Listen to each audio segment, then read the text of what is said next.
Hello दोस्तों, नमस्कार। Guider के ऑनलाइन प्लेटफॉर्म पर आप सभी का स्वागत है। जैसा कि हमने कहा था कि एमपीपीएससी मेंस से पहले जो अपना मैथमेटिक्स का टॉपिक है वो कंप्लीट कर दिया जाएगा।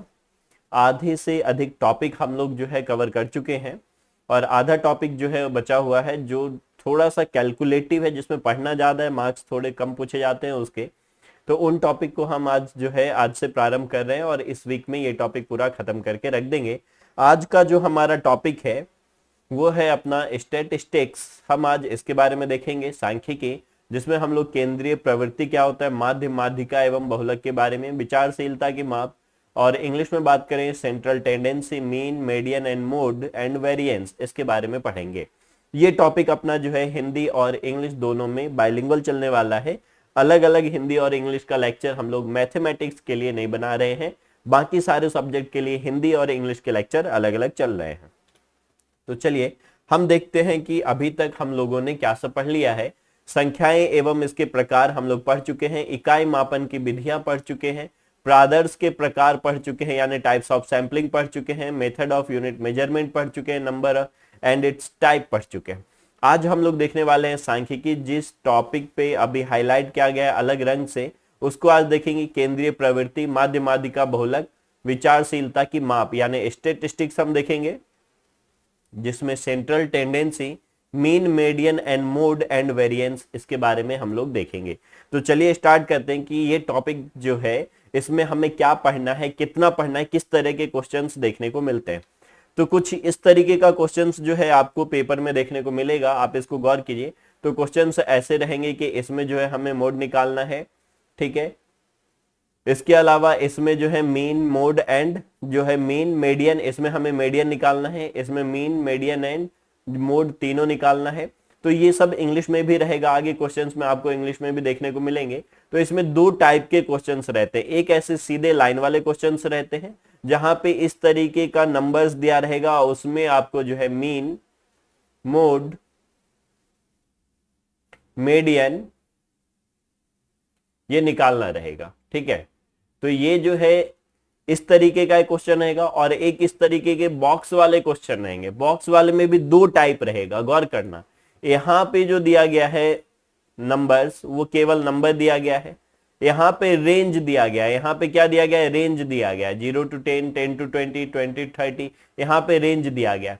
तो इसमें भी दो टाइप के क्वेश्चंस आपको देखने को मिलेंगे, जो ये बॉक्स वाले क्वेश्चंस रहेंगे। बॉक्स वाले क्वेश्चंस 11 मार्कर्स में पूछे जाएंगे। कुछ बॉक्स वाले क्वेश्चंस जो है मीन निकालने के लिए जो है ये 5 मार्कर्स में पूछे जा सकते हैं।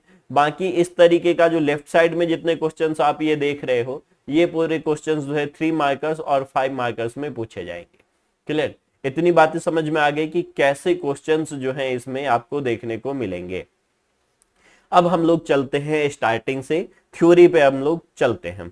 तो पहला जो टॉपिक है, पहला जो पॉइंट है वो है हमारा मीनिंग ऑफ सेंट्रल टेंडेंसी यानी केंद्रीय प्रवृत्ति का अर्थ। केंद्रीय प्रवृत्ति का क्या मतलब हुआ, एक एवरेज निकालना। हमारे पास बहुत सारा डाटा है यानी आंकड़े हैं, उन आंकड़ों का एक जो है मध्यमान निकालना है, उसी को हम लोग केंद्रीय प्रवृत्ति बोलते हैं। केंद्रीय प्रवृत्ति मतलब उस आंकड़ों को देख करके हम क्या चीजें समझ पा रहे हैं, मतलब हम अंदाजा कितना लगा पा रहे हैं और कहां तक सही होते हैं, और यदि वो पूरे आंकड़ों को वर्ग मतलब प्रतिनिधित्व करता है तो इसका मतलब कि वह जो हमारा मान निकला है वो सही है।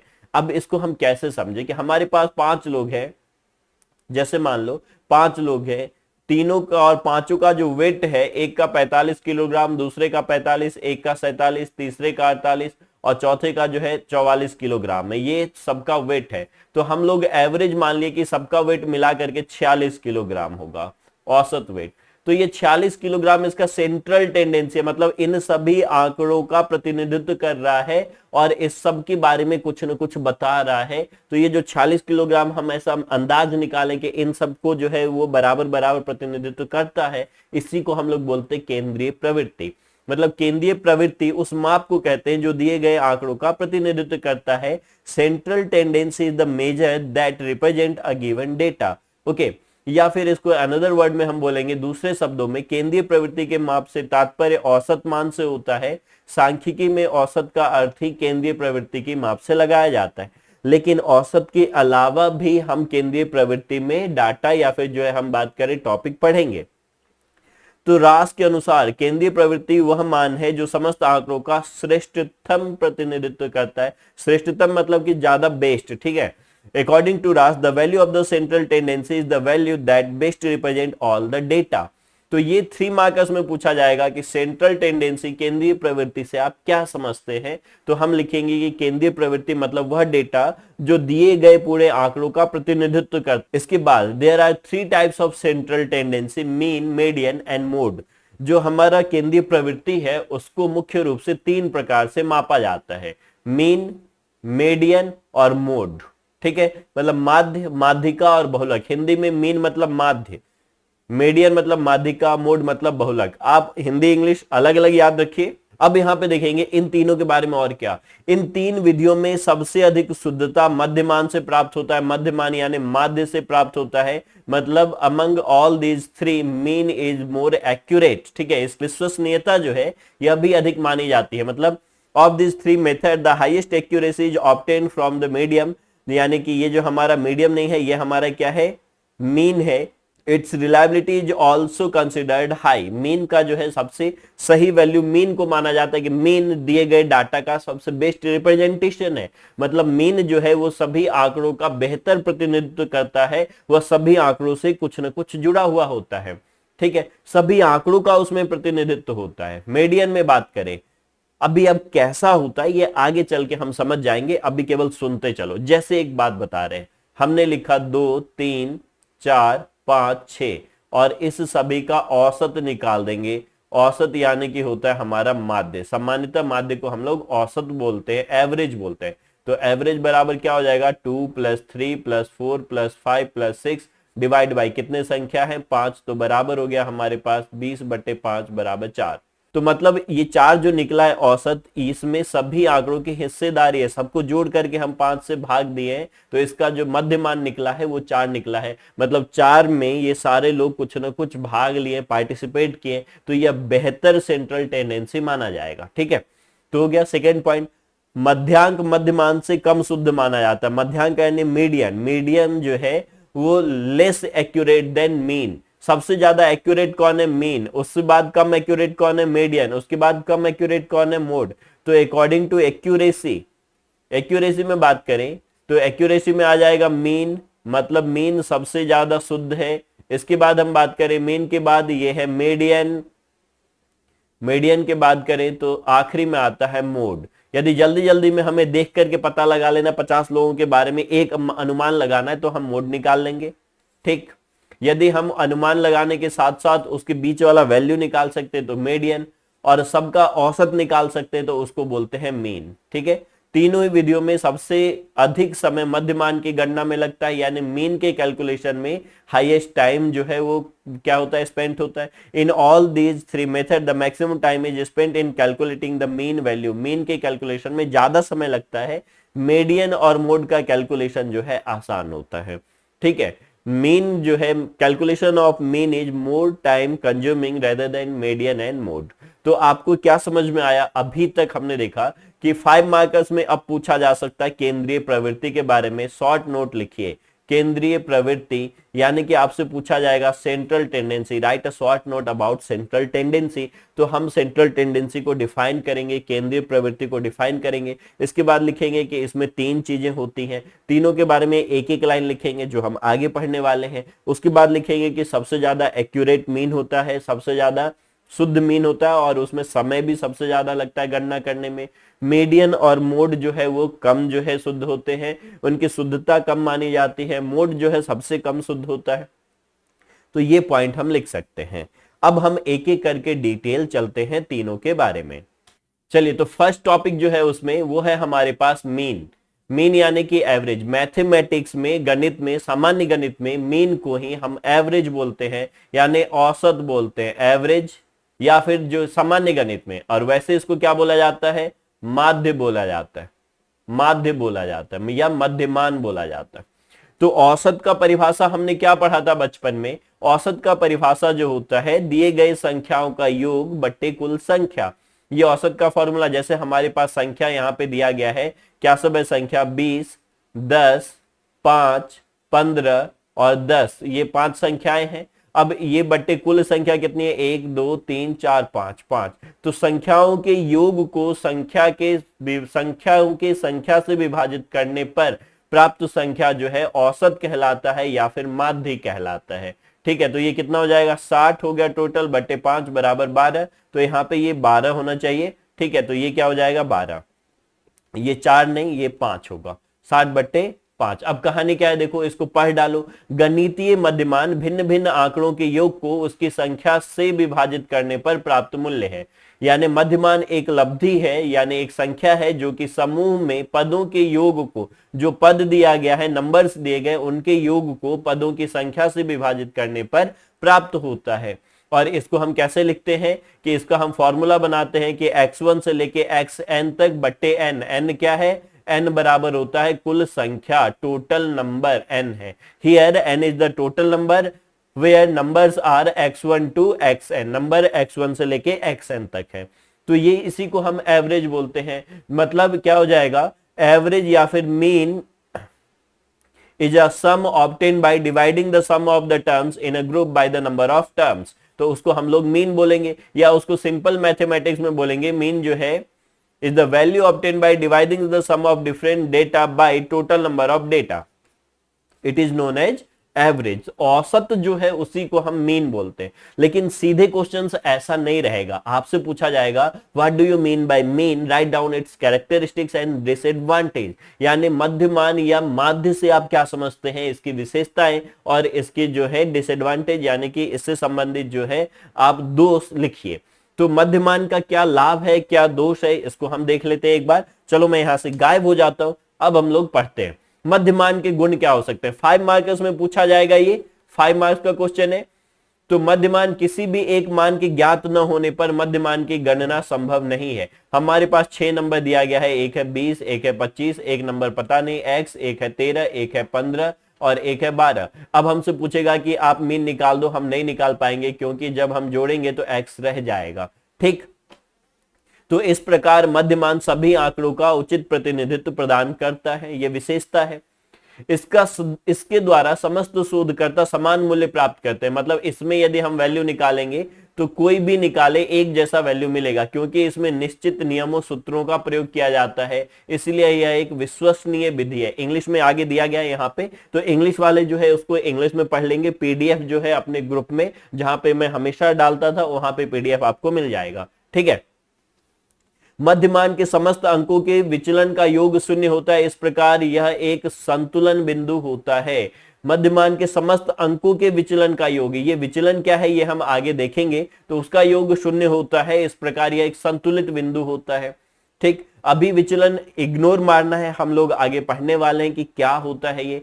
मध्यमान सबसे अधिक बार केंद्रीय प्रवृत्ति की मापों में प्रयुक्त होता है। केंद्रीय प्रवृत्ति का सबसे जो है मतलब संभव मान या सबसे जो है शुद्ध मान मध्यमान होता है, क्योंकि यह गणना करने में भी सरल है और गणना का जो है सबसे शुद्ध मान बताता है।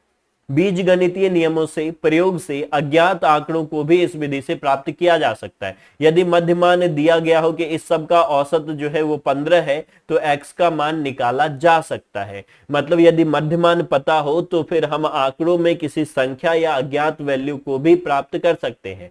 मध्यमान के लिए विचलनों के वर्ग का योग किसी अन्य मूल्य से लिए गए विचलन के वर्ग के योग से कम होता है। तो अभी विचलन नहीं पढ़े हैं तो इस पॉइंट को आपको इग्नोर कर देना है। इंग्लिश में यदि हम देख लें, it is not possible to calculate the mean value if no one value is known, by this all researchers get the same value. हमने देख लिया, the sum of all the derivative all the digit of the mean is 0, thus it is an equilibrium point. The mean is most often used in centrifugal terms measured because it is obtained by a simple and easy to calculate method. अब यहाँ पे हम लोग जो है derivatives अभी नहीं पढ़े हैं, डेरिवेटिव्स पढ़ने के बाद ये लाइन आप जो है क्लिक कर मतलब लिखेंगे। यदि ये लाइन अभी नहीं समझ में आया तो अभी इसको थोड़ी देर के लिए मतलब अगली कक्षा तक के लिए, अगली क्लास के लिए इग्नोर कर देना है। ठीक है, क्योंकि हम यदि बीच में विचलन और बाकी चीजें समझाएंगे तो हमारा ये क्लास फिर यहीं रुक जाएगा और 1 घंटा हमें उधर समझाना पड़ेगा। तो मध्यमान में हम क्या सब समझे, मेन कि सभी संख्याएं मिली होती हैं, दूसरा कि सबसे शुद्ध होता है, मोस्ट एक्यूरेट होता है। यदि कोई एक संख्या पता नहीं है, ठीक है, अननोन नंबर अननोन डिजिट है, उसको हम फाइंड कर सकते हैं। ठीक है, यह जो है आसान है, कैलकुलेशन करना इसका आसान है और सबसे ज्यादा एक्यूरेट होता है। ये सब जो है इसके एडवांटेज हो गए, प्रॉपर्टीज हो गए। अब डिमेरिट क्या है? यदि एक भी नंबर एब्सेंट हो तो हम कैलकुलेट नहीं कर सकते, we can't calculate the mean value if any one digit is absent या मिसिंग इन सीरीज। दूसरा पॉइंट क्या कहता है कि मध्यमान की गणना सभी मूल्यों की सहायता से की जा सकती है, अतः कभी कभी असमान या सीमांत पद इसके मूल्यों को प्रभावित करते हैं।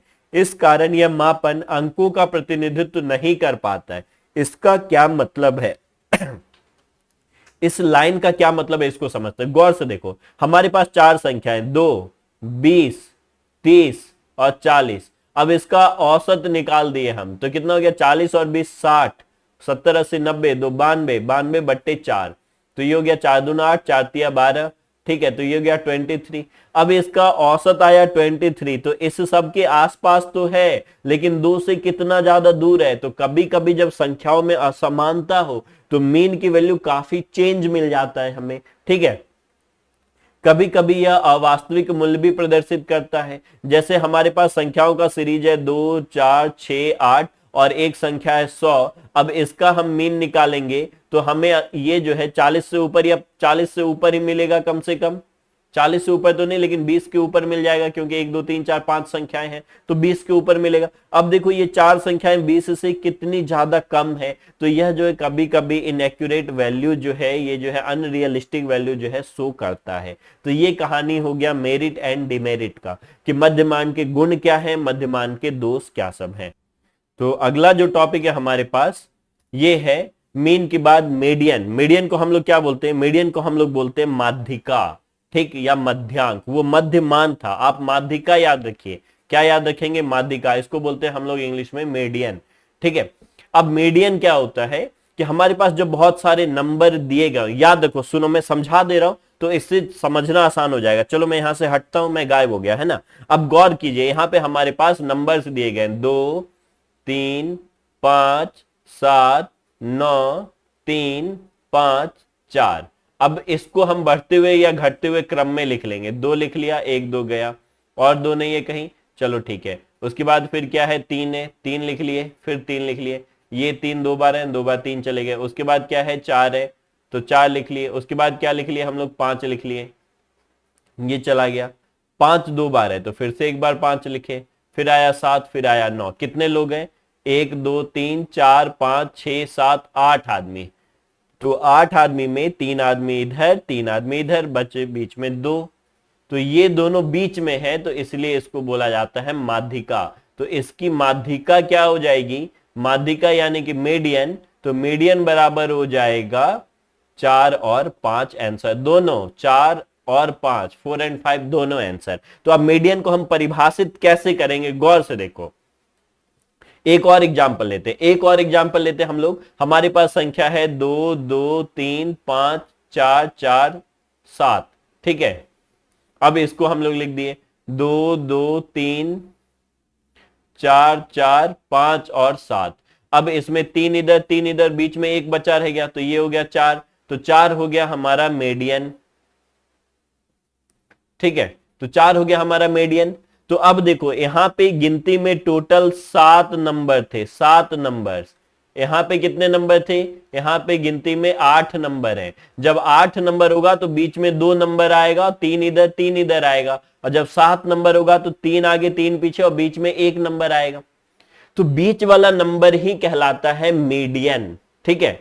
अब देखो इसको गौर से समझना। अब परिभाषा में आते हैं गैरेट के अनुसार। अब ये गैरेट भाई साहब हैं, उन्होंने डेफिनेशन दे दिया, इंग्लिश हिंदी दोनों में है, आगे पेज में जाएंगे आपको इंग्लिश में मिल जाएगा।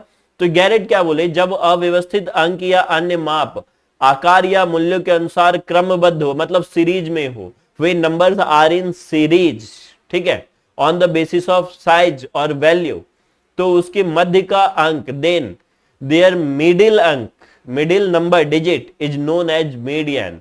तो जो मिडिल वैल्यू है उसी को हम लोग मीडियन बोलते हैं। अब इसको इंग्लिश में एक बार देखते हैं। व्हेन द डिसऑर्गेनाइज्ड डिजिट और other measurements are sorted according to size और value, the middle digit is called the median. Simple.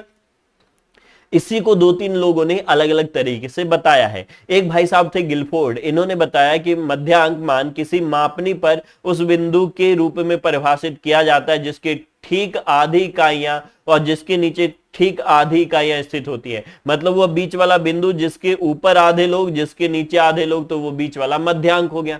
Simple. एक अन्य शब्दों में बात करें, मध्यांक ज्ञात करने के लिए सबसे पहले हमें दिए गए आंकड़ों के व्यवस्थित क्रम में रखने के पश्चात मध्य का अंक मध्यांक के रूप में चुन लिया जाता है। तो यही कहानी है। अब यहाँ पे फॉर्मूला दिया गया, आपको फॉर्मूला भी लिखना है। तो देखो फॉर्मूला क्या है, यदि हमारे पास कुल संख्या n 7 थे, n बराबर क्या, यहां पे कितना है टोटल 7, कुल संख्या 7 है, तो मध्यांक जो है हमारा मतलब मीडियन m बराबर क्या हो जाएगा, 7वां संख्या प्लस 1 डिवाइड बाय 2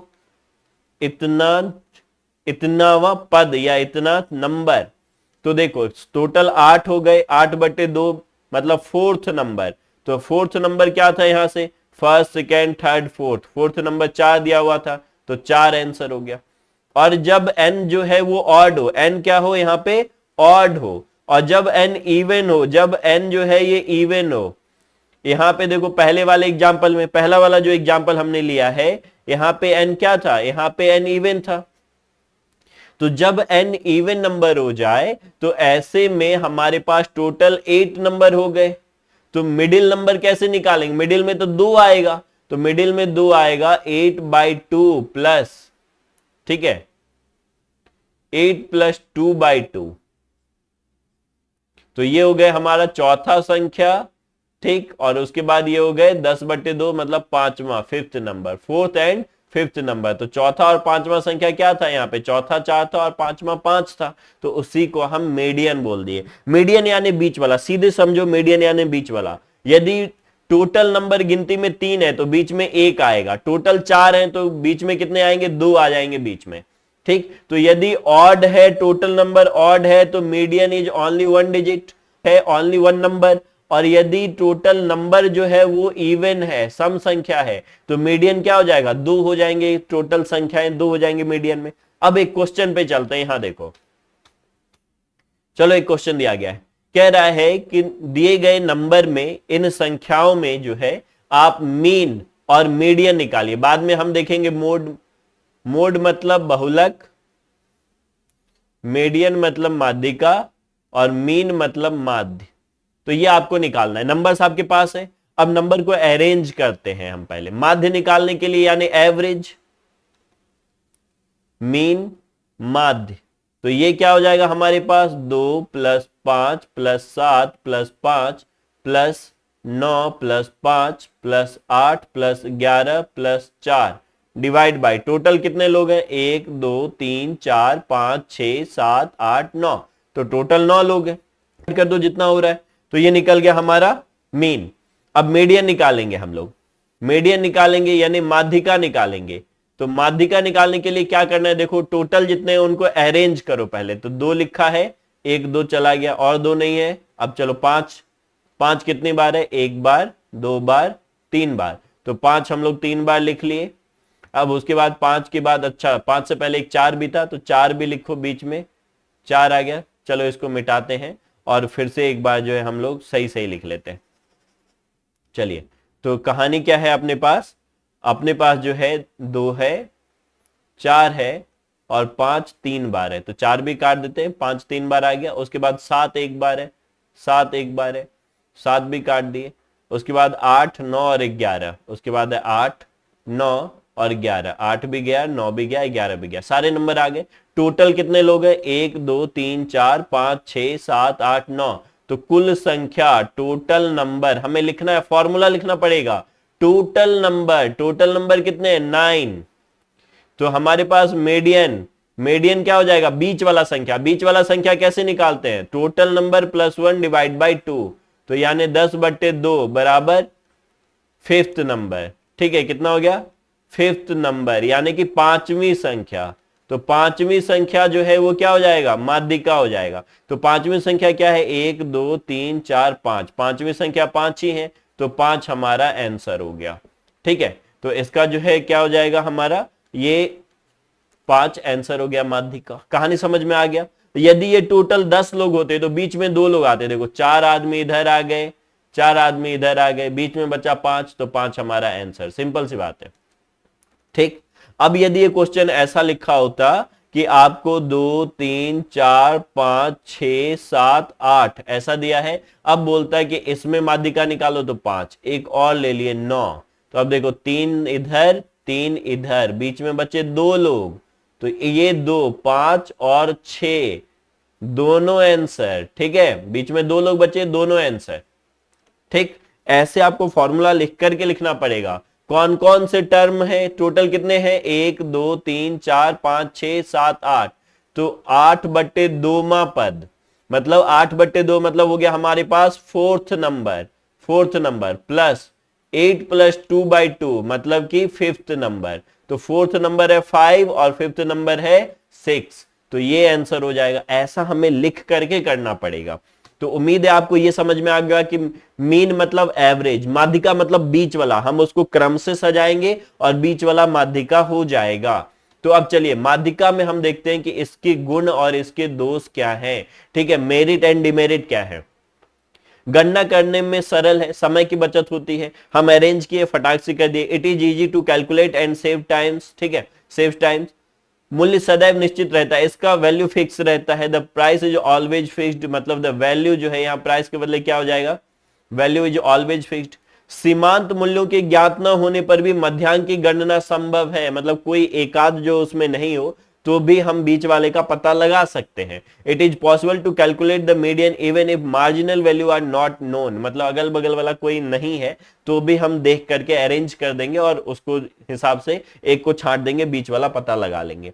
मध्यांक के दोष क्या है, कभी कभी मूल्यों के मान में पर्याप्त भिन्नता पाई जाती है, ये सबका दोष होगा। ये जो सेंट्रल टेंडेंसी है उसमें सब में होगा कि यदि जो हमारा डेटा है उसमें बहुत ज्यादा डिफरेंस है, 2 5 25 50 5000 ऐसा दे दे, तो इसका माध्यिका 25 और 50 हो गया। ठीक, तो अब देखो यहाँ 2 है, यहाँ 5000 है, तो इसमें ये माध्यिका हो गया। तो जब डिफरेंस बहुत ज्यादा हो तो इसका मान सही नहीं आता है, तो ये सही प्रतिनिधित्व नहीं करता है। ठीक है, it does not represent all the data properly. बीज गणितीय विवेचना संभव नहीं है, मतलब इसके लिए कोई फॉर्मूला वगैरह बनाया नहीं जा सकता है।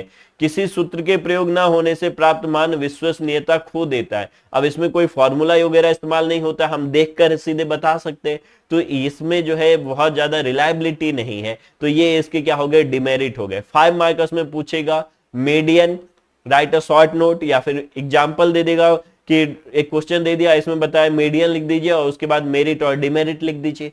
तो हमने पढ़ लिया माध्य, औसत, दूसरा हमने देख लिया माध्यिका, और तीसरा देखते हैं बहुलक यानी मोड। बहुलक को क्या बोलते हैं, मोड।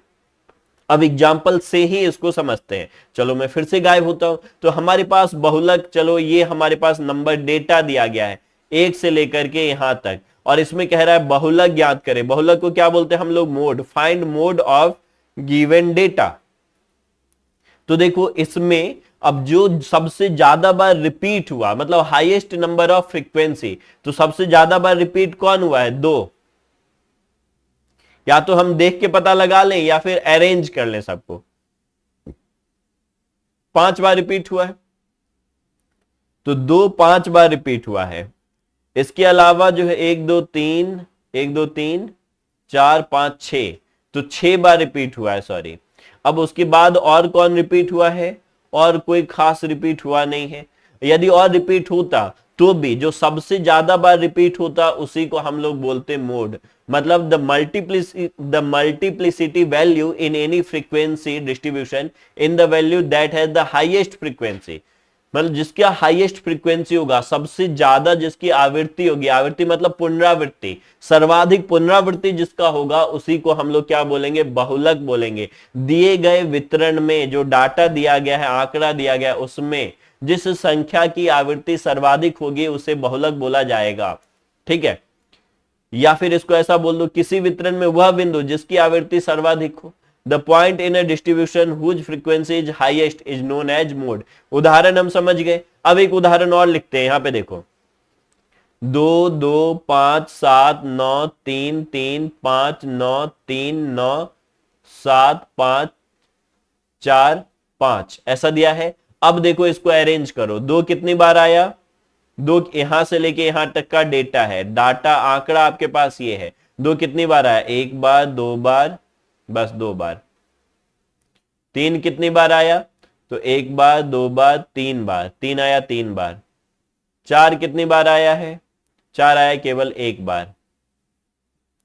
5 कितनी बार आया है, 1 2 3 4 बार, 5 आया है 4 बार। उसके बाद कौन बचा, 7, 7 आया है 2 बार, 7 यहां गया यहां गया।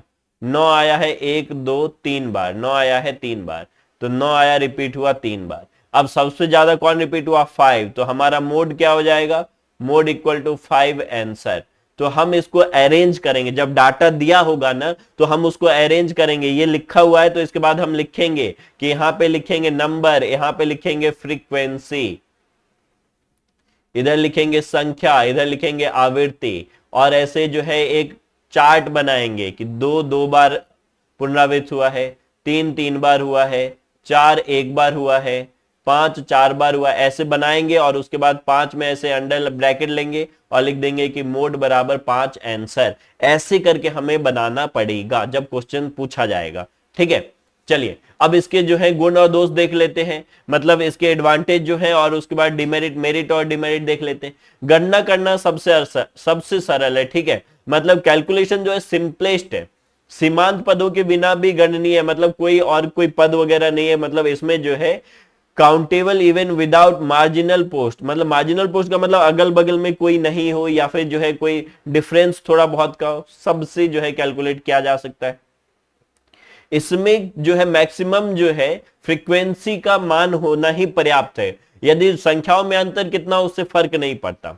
यही इसका दोष भी है कि गणना मूल्यों पर निर्भर नहीं है, नंबर क्या दिया गया है इसमें, सारे नंबर से इसको मतलब नहीं है। मैक्सिमम रिपीटेशन आंसर, अनिश्चितता जो है वो अपरिभाषित है, अनिश्चितता है इसमें और अपरिभाषित है, कैसे निकालेंगे, कोई मैथमेटिकल कैलकुलेशन इसमें नहीं होता है, मतलब पहले से डिफाइन नहीं है, प्रॉपर्ली डिफाइन नहीं है, और जो है अनसर्टेन है। तो यही सब इसके क्या हो गए, डिमेरिट हो गए।